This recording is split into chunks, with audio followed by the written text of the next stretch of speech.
Hello everyone and welcome to the class of economics once again.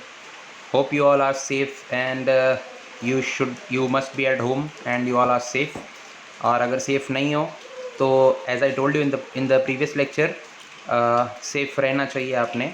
तो क्या करो कि थोड़ा गरम पानी पीने का, थोड़ा गरम खाने का. एटलीस्ट सुबह तो गरम पानी पियो आप.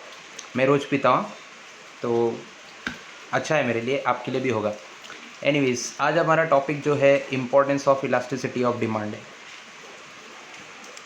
हमारा टॉपिक है आज का importance of elasticity of demand. इसके पहले का जो हमने डिस्कस किया हुआ था याद है कि आपको? हमारा जो डिस्कस किया हुआ था पॉइंट वो था ये वाला, factor influencing the elasticity of demand. उसमें हमने पढ़ा था nature of commodity, availability, number, habit, durability, blah blah blah blah blah. सब पढ़ लिया था साहब. अब शुरू करने वाले हैं importance of elasticity of demand. पहले कॉन्सेप्ट समझो कि इलास्टिसिटी ऑफ डिमांड और उसका इम्पोर्टेंस. कहने का मतलब ये है कि हर चीज़ इम्पोर्टेंट होती है इस दुनिया में. बनाया गया हर इंसान, बनाई गई इंसान द्वारा हर वस्तु और उसके ही द्वारा वेस्ट हुई चीज़ें, वो हर चीज़ इम्पोर्टेंट है. बारिश ज़ोर से हो रही है और ये बारिश भी बहुत इम्पोर्टेंट है, लेकिन बात कर रहे हैं इलास्टिसिटी ऑफ डिमांड का. सो इम्पोर्टेंस बोला है, इम्पोर्टेंट होता है लेकिन इम्पोर्टेंस मतलब किसी के लिए है. सो इलास्टिसिटी का इम्पोर्टेंस बेसिकली किसके लिए है, बात समझ में आया क्या? सो ये हमें आज पढ़ना है कि इम्पोर्टेंट होता है मतलब महत्वपूर्ण, और इम्पोर्टेंस मतलब महत्वकारी, कि किसी के लिए महत्वकारी हो सकता है या किसी के लिए फ़ायदेमंद हो सकता है. फ़ायदेमंद. अब मुद्दा ये उठता है कि इलास्टिसिटी किसके लिए फ़ायदेमंद है. समझ में आया किसके लिए फ़ायदेमंद है? तो बात करेंगे उसके बारे में. बहुत सारे लोग हैं जिसके लिए इलास्टिसिटी फ़ायदेमंद है. तो उस मामले में सबसे पहले कॉन्सेप्ट देखेंगे. हमारा कॉन्सेप्ट है ये, देखिए, the concept of elasticity of demand is of great importance to. अरे वाह, पहले ही नाम में है प्रोड्यूसर, मतलब आप और मैं, है ना? हम लोग प्रोड्यूसर है ना. then it has an importance for farmer, then it has an importance for worker and the government. इन सब के लिए है इलास्टिसिटी ऑफ डिमांड का इम्पोर्टेंस. लास्ट टाइम मुझे डाउट क्लियरिंग सेशन में किसी ने पूछा था इलास्टिसिटी ऑफ डिमांड क्या होता है. फिर नहीं बताऊंगा इलास्टिसिटी ऑफ डिमांड क्या होता है, बट इलास्टिसिटी क्या होता है? चेंज. और अब इलास्टिसिटी के जगह पर अगर मैं चेंज लिख दूँ तो importance of change in demand. तो डिमांड में जो चेंज आता है उसे मेजर करने के लिए इलास्टिसिटी कॉन्सेप्ट बनाया है.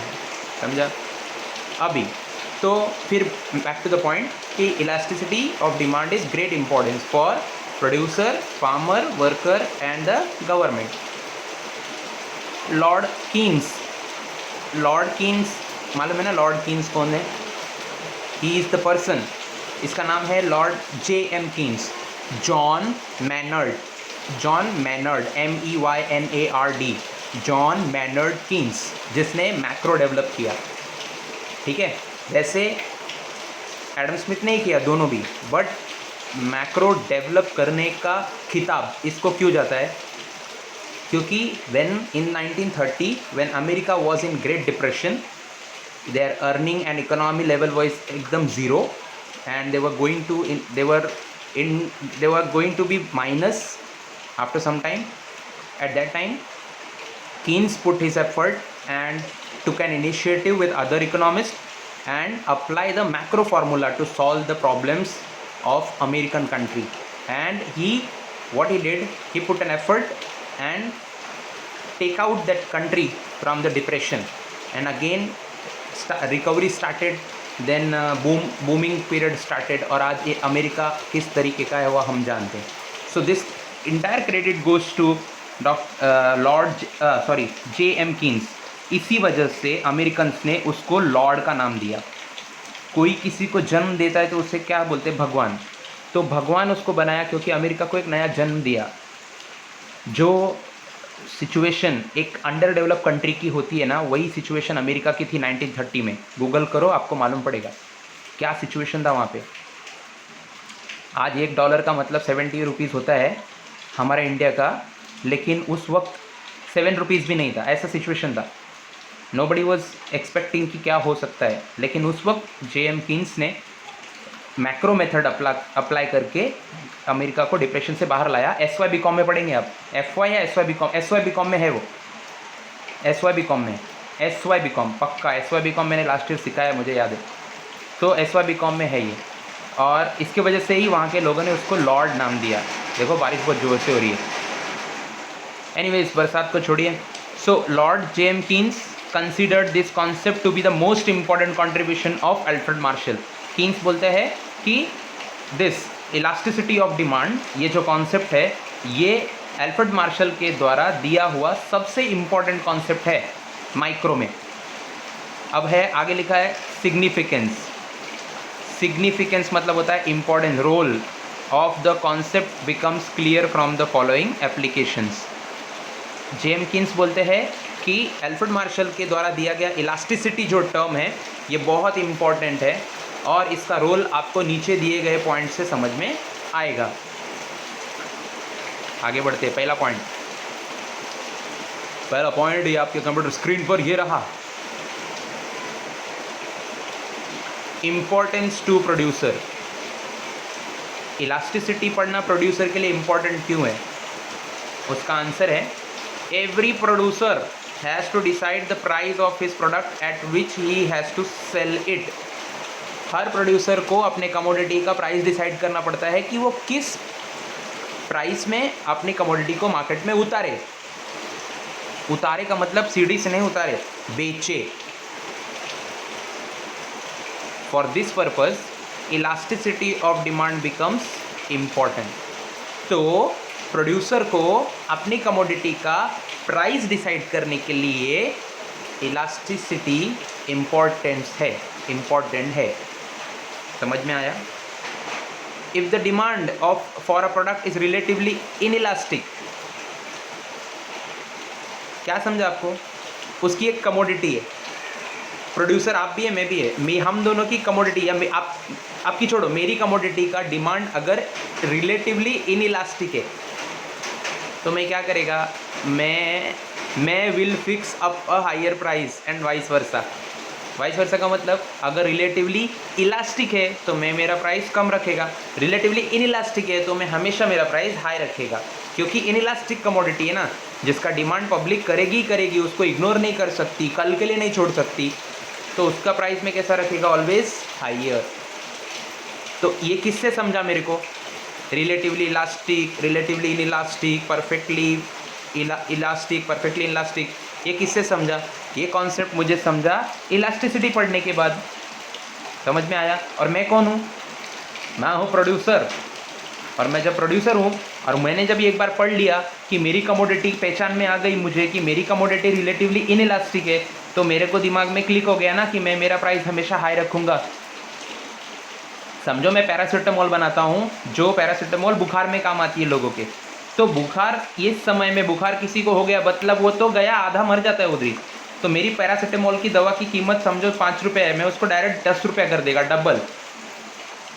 मैं भी डर के करेगा, हो सकता है बिके नहीं बिके, लेकिन अभी उसका डिमांड कैसा है? इनइलास्टिक है, जो चेंज नहीं कर सकते। बुखार है मतलब पैरासीटामोल लेना है लोगों को, मेडिकल पे जाके मिलेगा मेरे को 10 रुपया, दे के हंस के जाएंगे, हंस के दे के जाएंगे लोग। बात समझ में आया क्या? सो उसी वक्त क्या करूँगा, इसी को कहते हैं I'll fix up a higher price and vice versa. So the concept of elasticity of demand is also useful to monopolists to practice price discrimination. ठीक है, इसके बाद वाला जो चैप्टर रहेगा उसमें हम लोग देखेंगे कि मोनोपोलिस्ट क्या रहता है। मोनोपोलिस्ट होता है सिंगल सेलर। समझ में आया? तो सिंगल सेलर अगर है और उसको मालूम है कि उसकी कमोडिटी रिलेटिवली इनइलास्टिक है, उसकी भी कमोडिटी ऐसी है जिसको लोग इग्नोर नहीं कर सकते, तो जैसा कस्टमर आएगा वैसा चुना लगा के उसको वो बेचेगा। सो मोनोपोलिस्ट के लिए भी इम्पोर्टेंट हो गया। तो अगर कल को आप इसको एग्जाम में लिख रहे हो तो उधर लिखने का इम्पोर्टेंस फॉर मोनोपोलिस्ट, एक पॉइंट आप बना डालो। सो उसमें क्या लिखने का? There is suppose a producer is a monopoly and he has a monopoly in that area और in that society. So what he can do if his commodity is relatively inelastic, so he will always sell his commodity on a higher price and vice वर्सा।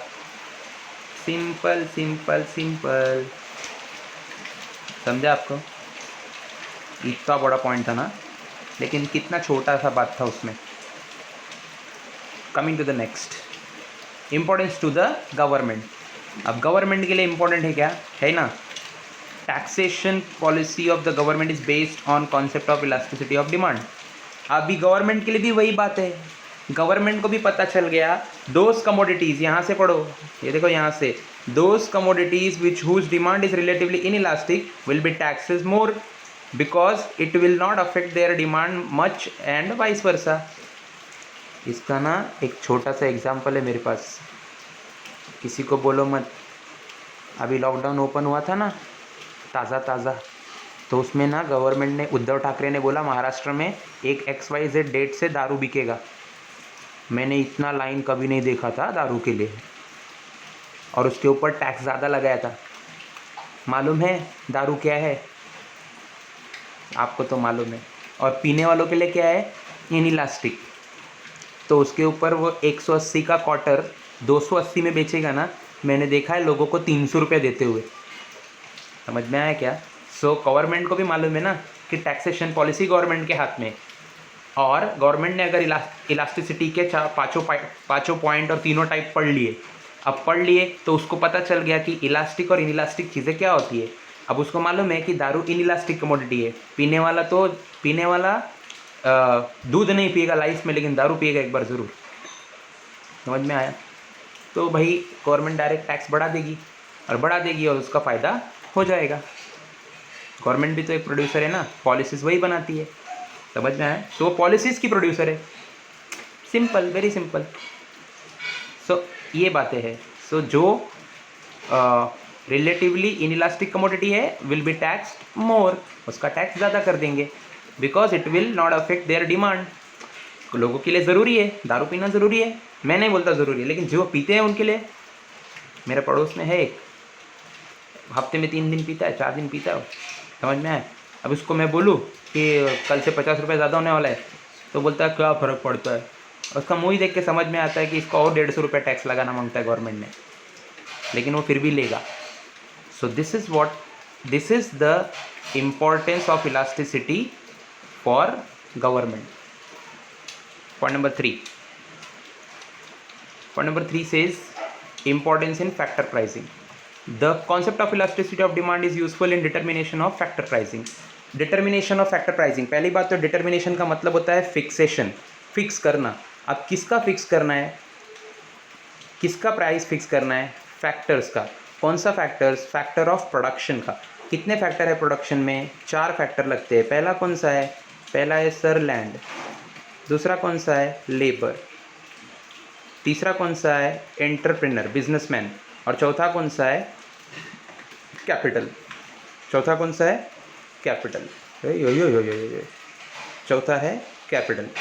अब मैं एक producer हूँ, मैं इन चारों factors को society से लाया और इसको मैंने मेरे प्रोडक्शन में यूज़ किया। लेबर कहाँ से मिला? सोसाइटी से। कैपिटल कहाँ से उठाया? मार्केट से। लैंड कहाँ से लिया? सोसाइटी का ही, सोसाइटी हमारे समाज के लोगों में से लैंड लिया किसी का रेंट पे, ठीक है। और कैपिटल मार्केट से उठाया। एंटरप्रेनर कौन है? मैं, ठीक है, मैं एंटरप्रेनर है। अभी मैंने क्या किया कि हम लोग अब प्रोडक्शन में शुरू कर रहा हूँ। अब मैं अगर प्रोडक्शन शुरू कर रहा हूँ तो इलास्टिसिटी मेरे को पढ़ना चाहिए। इलास्टिसिटी में नहीं पड़ेगा तो the factor of production for which demand is relatively inelastic can factor of production for which demand is relatively inelastic can command a higher price compared to those having inelastic demand। क्या समझा आपको?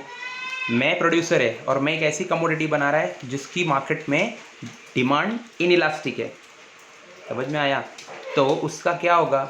मैं उसका price हमेशा high रखेगा।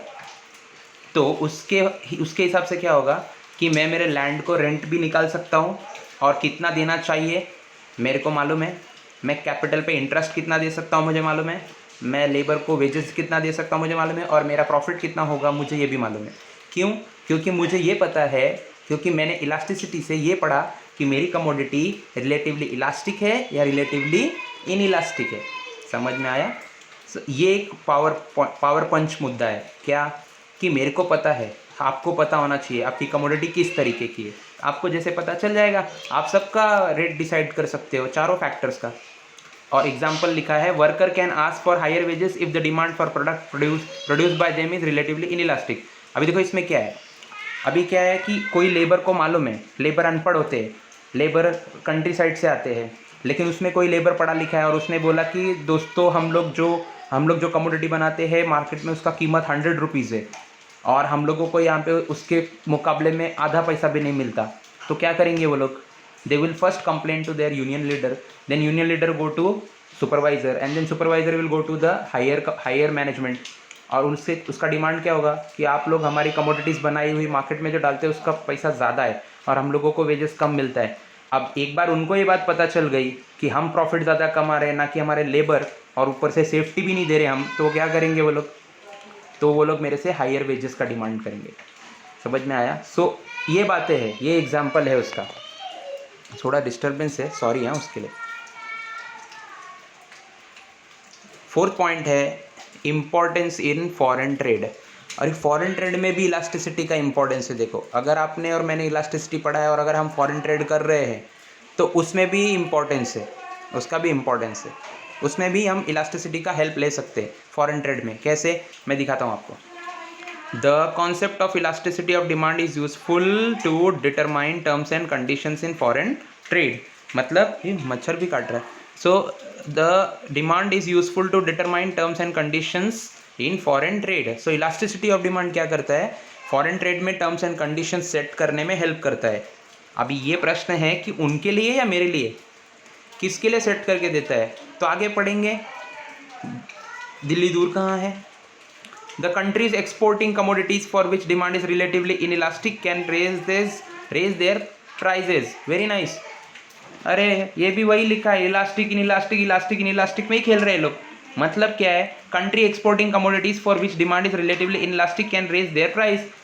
तुम, मैं, हम लोग जो कमोडिटी बनाते हैं और वो हम लोग बाहर गाँव भेज रहे हैं, उनको एक्सपोर्ट करें। Export means selling to the other country. अब मैं अपनी कमोडिटी उनको सेल कर रहा हूँ, समझा आपको, मैं अपनी कमोडिटी उनको भेज रहा हूँ, तो ये एक्सपोर्ट हो गया ना। और अगर मुझे पता चल गया कि ये उनके लिए इनइलास्टिक कमोडिटी है, मतलब उनको चाहिए ही चाहिए, समझ में आया, जो उनके देश में जिसकी पैदावार नहीं होती, जो वो प्रोड्यूस नहीं करते, वो हम पे डिपेंड है, तो मैं क्या करूँगा, लूट लूँगा उनको, मैं लूट लूँगा। समझ में आया? So example, organisation of petroleum exporting countries, OPEC करके कंट्री है, have increase the prices of oil several times. Increase the price of oil several times. वो बार बार क्या करते हैं, ऑयल का दाम बढ़ा देते, क्योंकि उनको पता है ना इलास्टिसिटी का मतलब। सो इधर क्या लिखा है, so the concept of also useful in formulating export and import policy of a country. Simple, आप हैं, मैं हूँ, हमको मालूम है कि हमारा कमोडिटी बाहर गाँव के लिए या बाहर के देशों के लिए कितना इंपॉर्टेंट है, तो पकड़ के निचोड़ लो नींबू की तरह उनको कि भैया मेरा तो इतना प्राइस लगता है, आपको चाहिए तो ले लो, नहीं चाहिए तो जाओ, मैं दुकान बंद कर। हाथ पैर जोड़ेंगे आपके लिए, नहीं हमको दे दो चाहिए। Fifth point, public utilities. फटाफट करते, अभी कुछ इंपॉर्टेंट नहीं रह गया। In case of public utilities like railway which have an inelastic demand, government can either subsidies और nationalise them to avoid consumer exploitation. Government क्या कर सकती है, जब गवर्नमेंट को मालूम पड़ जाए कि हमारी जो रेलवेज़ है ये इनइलास्टिक है। रेलवेज़ इनइलास्टिक है क्या? नहीं, रेलवेज़ इनइलास्टिक नहीं है। रेलवेज़ की जगह पर हमारे पास एक्सप्रेस है, we have a land way, we have a air way. समझ में आया क्या? सो ये क्या कर रहे हैं मालूम है, बाकी के लोग एक्सप्लॉयट हो रहे हैं, एयरवेज़ में जा रहे हैं, पैसा ज़्यादा भर रहे हैं। एयरवेज़ में भी मालूम है आपको ये चीज़ें हैं, बिजनेस क्लास है, फर्स्ट क्लास है, उसके बाद इकॉनमी क्लास है, ये 3 बड़े बड़े क्लासेस है। आपको मालूम है उसमें बहुत पैसा लगता है। साल भर आप गांव में आ जा सकते हैं, उतना पैसा आपके एक बार में फर्स्ट क्लास में लग जाता है पैसा एयरवेज़ में। अब उनको, क्योंकि गवर्नमेंट के पास अकेला एक साधन नहीं है ना रेलवे का, इसीलिए क्या है कि इन केस ऑफ, देखो इधर क्या लिखा है, इन case of public utilities like railway which have an inelastic demand, railway को कोई अवॉइड नहीं कर सकता। जहाँ रेलवे से जा सकते हैं वहाँ रेलवे पे ही जाएंगे हम। रेलवे से जहाँ जा सकते हैं हम लोग रेलवे का ही उपयोग करेंगे और हमारे लिए यूज़फुल भी है। 10 रुपये में आप सीधा दादर पहुँच सकते हैं भाई साहब, मैडम जी, 10 रुपये में यहाँ से दादर पहुँच सकते हैं। अब अप्रॉक्सीमेट लो कि 30 किलोमीटर 40 किलोमीटर है दादर, अगर और 40 किलोमीटर आप ओला से जाओ 1000 रुपये के ऊपर लगेगा आराम से। अपने गाड़ी से जाओ 200-300 का पेट्रोल तो आराम से जाए, 100 रुपये का पेट्रोल तो आराम से जाएगा, 200 का पेट्रोल पकड़ लो आराम से जाएगा। लेकिन वही चीज़ आपको रेलवे कितने में देती है? 10 रुपये में। So government can either subsidise और nationalise them to avoid consumer exploitation. So government क्या करेगी कि पब्लिक यूटिलिटीज़ में, जैसे कि रेलवे है, जैसे रेलवे पब्लिक यूटिलिटीज़ के लिए है, वैसे ही गवर्नमेंट को मालूम पड़ जाए कि और कौन कौन सी चीज़ें हैं पब्लिक के लिए जो पब्लिक के पास इसका ऑप्शन नहीं है। जैसे रेलवे के लिए पब्लिक के पास और कोई ऑप्शन नहीं है, और गवर्नमेंट को अगर मालूम पड़ जाए कि ऐसे कौन कौन सी कमोडिटी है जिसके लिए पब्लिक के पास ऑप्शन नहीं है, तो हम गवर्नमेंट क्या कर सकती है? पब्लिक को एक्सप्लॉयट होने से बचा सकती है। हमें लूट नहीं सकता फिर कोई, लेकिन हमें लूट रहे हैं आज के डेट में बहुत लोग, क्योंकि हर चीज़ गवर्नमेंट के हाथ में नहीं है। अब आप पूछेंगे सर हर चीज़ गवर्नमेंट के हाथ में क्यों नहीं है? क्योंकि 1991 में एक पॉलिसी आई थी ना, LPG, liberalisation, privatisation, globalisation.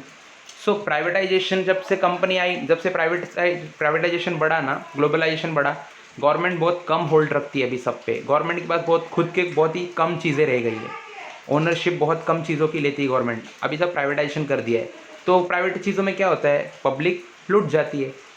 Government hospital है मेरे पास, महानगर पालिका, वहाँ पे बेड नहीं है कोविड पेशेंट्स के लिए, लेकिन आम दिनों में आप जाएंगे ना तो 10 रुपये 50 रुपये में आपको पेट भर के दवा मिलेगी।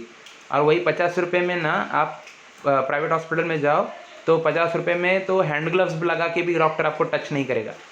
प्राइवेट एक क्लिनिक में जाओ ना, 60 रुपये 70 रुपये तो आज का एक सर्दी का खोखला का दवा मिलता है, बाजू में क्लिनिक है, वो क्लिनिक वाला देता है 60 रुपये में देता है, उसका फ़ीस है 60 रुपये। आप समझ रहे मैं क्या बोल रहा हूँ? सो ये क्या है? एक्सप्लॉइट कर रहे हैं हमको लोग, क्योंकि गवर्नमेंट को मालूम है कि वो हर जगह नहीं पहुंच सकती, इसलिए वो चीज़ों को नेशनलाइज नहीं कर पा रही है। नेशनलाइज कर दे तो हमें कोई एक्सप्लॉइट नहीं कर पाएगा। 6 पॉइंट है प्रपोर्शन ऑफ एक्सपेंडिचर, ये शायद लास्ट पॉइंट है। हाँ क्या? Yes, hurray. Proportion of expenditure. If the proportion of expenditure in a person's income is small, then demand for product is relatively inelastic. For example, newspaper. If the proportion of expenditure is large, then demand for the product is relatively elastic. क्या समझा इससे आपको? गधे आप कुछ समझने पड़े ही नहीं, मैं पढ़ता हूँ हमेशा, पढ़ो ना। If the okay, so इधर क्या लिखा है?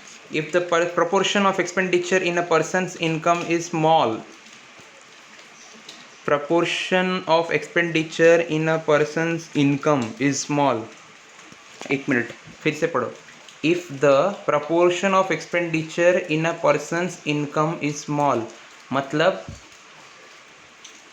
किसी आदमी का इनकम है 10,000, ये हुआ उसका इनकम, ठीक है।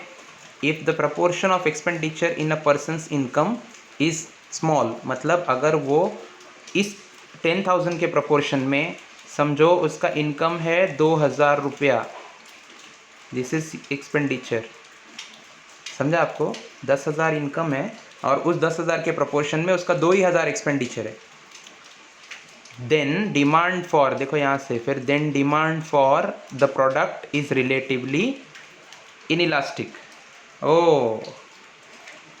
Then demand for the production is relatively inelastic, मतलब अगर उसका एक्सपेंडिचर कम है तो उसका डिमांड कैसा होगा? रिलेटिवली इनइलास्टिक, क्योंकि पैसा उसके हाथ में ज़्यादा बचेगा ना, तो वो हमेशा उस चीज़ को खरीदने के लिए तैयार रहेगा। अरे बॉस, 10,000 में 2,000 ही अगर उसका खर्चा है तो 8,000 रुपये उसके हाथ में है, तो किसी भी कमोडिटीज़ को खरीदने के लिए वो हमेशा कैसा तैयार रहेगा ना, इसी को कहते हैं relatively inelastic. And for example, if the proportion of expenditure is large, मतलब अब इनकम उसकी है 10,000, ये है इनकम, और एक्सपेंडिचर है 8,000, तो हाथ में कितना रह गया उसके? 2,000। Then the demand for the product is relatively elastic. फिर जब पैसा ही नहीं बचेगा तो वो कैसा करेगा, आज नहीं तो कल, नहीं तो परसों, नहीं तो कभी और खरीदेगा, या अगले महीने खरीदेगा, या 2 महीने बाद खरीदेगा। सो प्रपोर्शन ऑफ एक्सपेंडिचर, ये कहाँ से सीखने को मिला उसको, सॉरी इलास्टिसिटी से उसको ये सीखने को मिला कि मेरा इनकम में से प्रपोर्शनेट एक्सपेंडिचर कितना होना चाहिए। समझ में आया? सो अगर वो प्रपोर्शनेट इनकम, प्रपोर्शनेट एक्सपेंडिचर ज़्यादा करता है तो उसका कमोडिटी के लिए डिमांड कैसा रहेगा, रिलेटिवली इलास्टिक। और अगर उसका एक्सपेंडिचर कम है तो वो हमेशा कमोडिटीज़ को खरीदने के लिए तैयार रहेगा, which is called relatively in elastic. Understand? Video बस वापस से देख लेना, जहाँ आपको इच्छा लगे कि मैं यहाँ से मेरे को पॉइंट नहीं समझा, रिपीट कर लेना, समझ जाएगा definitely. Sunday 7:30 PM we will have a doubt clearing session. Your chapter is completed. Thank you so much and thanks for being with us.